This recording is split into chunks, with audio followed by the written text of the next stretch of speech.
हाम्रा पूर्वजको योगदान बुझ्नु पर्दछ, राष्ट्र निर्माणको इतिहास बुझ्नु पर्दछ, राष्ट्र बचेको इतिहास बुझ्न पर्दछ। अङ्ग्रेजद्वारा 1947 मा इन्डिया बनेपछि जब इन्डियामा नेहरूको उदय भयो, नेहरूले इन्डिया अङ्ग्रेजको उत्तराधिकारी भएको दाबी गर्दै अङ्ग्रेजले चर्चेको भूभाग दाबी गर्ने उद्देश्य अनुरूप नेहरूले धार्मिक ग्रन्थहरू प्रयोग गरी भारतवर्षको कहानी बनाए। त्यसैले आजकल भारतवर्ष भनिँदै आएको छ। दक्षिण एसियामा नेपाल देशको अस्तित्व पुरानो हो। त्यसयता नेपालको छिमेकहरू भारत होइन, क्रमशः गान्धार, पाञ्चल, कुरु, मगध आदि मात्र थिए। इस्वी सम्मत भन्दा 900 वर्ष पहिला नै नेपाल भन्ने देशको अस्तित्व थियो र यसको भूभाग जम्मू काश्मीर हुँदै सिन्जासम्म पहिलो स्टेप थियो। यो अगाडि बढ्ने क्रममा जब चन्द्रगुप्त मौर्यले पाटलिपुत्र भन्ने ठाउँमा धननन्द भन्ने राजाको नन्द वंश हटाई त्यस ठाउँमा गुप्त वंश स्थापना गर्ने र चन्द्रगुप्तलाई राजा बनाउन तत्कालीन नेपाल राज्यले सहयोग गरेको इतिहास छ। त्यसपछि बेतिया, चम्पारण आदि नेपालमा एकीकृत हुँदै आसाम पुगेको देखिन्छ। त्यसयताका यस अरू 2 राज्यहरू थिए। चेरा मद्राज, मगध राज्य थियो। जब गुप्त वंश स्थापनापछि अशोक नेपाल आए र उनले नेपालको सिमानामा लुम्बिनीमा अशोक स्तम्भ निर्माण गर्न लगाए। त्यसपछि अशोक तत्कालीन नेपालको राजधानी काठमाडौँ आए। उनीसित उनको छोरी चामरुती साथ लिएर आएका थिए। अशोकले आफ्नो छोरी चारुमतीको नेपालका राजासँग विवाह गरिदिए। त्यसयताका नेपालका राजा पशुपति स्थित देवपाटनमा बस्दथे। उनै चारुमतीले पूजा गर्न बनाएको गुम्बालाई आजकल चारुमती बिहार भनिन्छ। त्यसैको नामबाट वर्तमान चाबहिल बनेको हो। इस्वी सम्मत 350 तिर नै नेपालको नक्सा देखिन्छ, जुन खोजीको विषय भएको छ। नेपालको बुद्धिजीवी र इतिहासकारहरूले यस विषयमा वस्तुको बारेमा व्यापक खोजी गरी नेपालको पाठ्यक्रममा नै समावेश गर्न दबाब दिन जरुरी छ। यो नै आजको आवश्यकता पनि हो। 19औं शताब्दीतिर विशाल नेपालको छिमेक राज्यको शासनमा अराजकता फैलदै गयो र गुप्त वंशको अन्त्य भई 1000 जति ससाना भुरे टाकुरे राज्यको स्थापना भयो। त्यसैको प्रभाव नेपालमा पनि पर्न गयो र बिस्तारै लिच्छवी शासन कमजोर हुन गयो। त्यसयताका नेपालका राजा मानदेव थिए।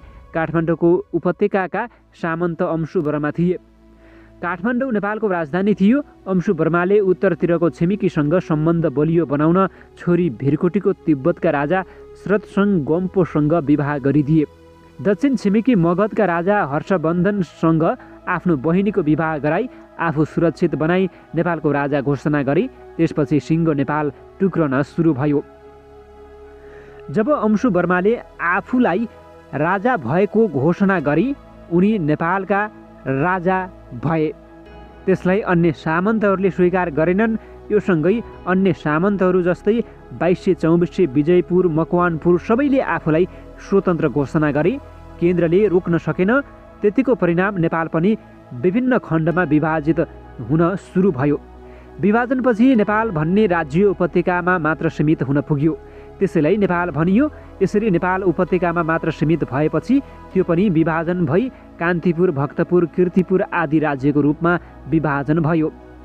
विभाजित नेपालको 50औं राज्य मध्ये एक गोर्खा हो।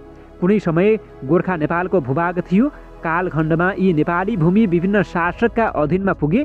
कहिले जोडिए, कहिले टुक्रिए। यसरी विभिन्न शासकको स्वार्थमा जोडिने र टुक्रने क्रममा गोर्खा पनि राज्य बन्यो। त्यसै गरिबी राज्य गोर्खाको राजा पृथ्वीनारायण शाहले आफ्नो गोर्खा राज्य विस्तारको क्रममा नेपालको पुनः एकीकरण भएको हो। सुरुवातमा गोर्खा राज्य विस्तार गरिए पनि बिस्तारै घटनाक्रमले वा उनको सफलताले नेपाल एकीकरणमा पुग्यो। उनीबाट सुरु भई उनकै सन्तानबाट निरन्तरतापछि विशाल नेपाल एकीकरण केही सफल भएकै हो। जब वर्तमान इन्डियामा इस्ट इन्डिया कम्पनीले शासन गर्दै थियो, त्यसै अङ्ग्रेजको कोप भाजनका कारण जम्मू काश्मीर पुग्न त सकिएन। पछि भएको र बनेको नेपाल पनि बचाउन नेपालले सकेन। त्यसै बेलादेखि अहिलेको इन्डियाको अधीनमा रहेको भूभाग नेपालबाट लुटियो। 2 डिसेम्बर 1815 को सन्धिको प्रस्तावपछि नेपाल खुम्चन बाध्य भयो र 1857 को सिपाही विद्रोही दबाएपछि 1860 को सन्धि अनुसार वर्तमान नेपालको आकार निर्मित भएको हो। यस्ता प्रमाणित इतिहास हुँदाहुँदै विभिन्न नामका डलर र भारूका खेती गर्नेहरूले पृथ्वीनारायण शाह नै काल्पनिक पात्र हुन् भन्न थाले। भारूवालाहरूबाट नेपाल भनेको त उपत्यका मात्र हो, त्यसैले तराई मधेस भिन्न हो भन्न थाले। युरोपियन क्रिस्चियनहरू मङ्गोलियाको नामबाट नेपाल टुक्र्याउने काम गर्दैछन्। केही आधी इतिहास पढ्दै पहिले नेपाल भनेको उपत्यका मात्र हो भन्न विभिन्न टुक्का टुक्की खोज्दैछन्। यसले नेपालको हित गर्ला या हानि नेपालका विद्वान वर्गले नै सोचुन्, आम नेपालीहरूले सोच्नुपर्छ। दक्षिणबाट सञ्चालित भारूवालाहरू, क्रिस्चियनबाट सञ्चालित डलरवालाहरू नेपाल नै होइन भन्न थालिसके। यस्ता विखण्डनका पूर्वाधार तयार गर्नेहरूबाट बच्नु नै नेपालीहरूको बुद्धिमानी ठहरिन्छ। यस्ता षड्यन्त्र बुझिएन भने योभन्दा दुर्भाग्य के नै पो होला र। यस्ता आफ्नो स्वार्थका लागि भ्रमको खेती गर्नेबाट देशलाई जोगाउन वर्तमान नेपालका सच्चा बुद्धिजीवी इतिहासकारहरूले अझ विस्तृत खोज गरी वास्तविकताको सत्य तथ्य सार्वजनिक गर्नुपर्ने आवश्यक भएको छ। नत्र आधी इतिहास मात्र जान्नेहरूले नेपाल होइन गोर्खा मात्रै हो भन्ने दलिल पेश गर्दैछन्। अर्कोतिर तराई नेपालको होइन यो त मधेस हो भन्नेहरू निस्किसके। अर्कातिर उपत्यका बाहिर मङ्गोल भूगोल हो नेपाल होइन भन्दै झन्डा जलाउने काम गर्न थालिसके। यस्ता काम आफूलाई जान्ने भन्नेहरूबाट नै सुरु भइसकेको छ। विदेशीको लागि काम गर्ने र आफ्नो विद्याता बिक्री गर्नेहरूबाट विभिन्न भ्रम छर्ने काम भइरहेको छ र सुरु पनि भइसकेको छ। आम नेपालीहरू सचेत हुन जरुरी छ, नत्र नेपाल बचाउन गाह्रो पर्नेछ। चेतना भया। दर्शकवृन्द, तपाईलाई आजको श्रृङ्खला कस्तो लाग्यो? कृपया लाइक, सेयर र कमेन्ट गर्न नभुल्नुहोला। त्यसै गरी पहिलो पटक हाम्रो च्यानललाई भिजिट गर्दै हुनुहुन्छ भने कृपया सब्सक्राइब गरेर छेउमै रहेको बेल आइकनलाई पनि दबाउन नभुल्नुहोला, ताकि हामीले भिडियो अपलोड गर्ने बित्तिकै नयाँ भिडियो तपाईँले देख्न पाउनुहुनेछ सबैभन्दा पहिले।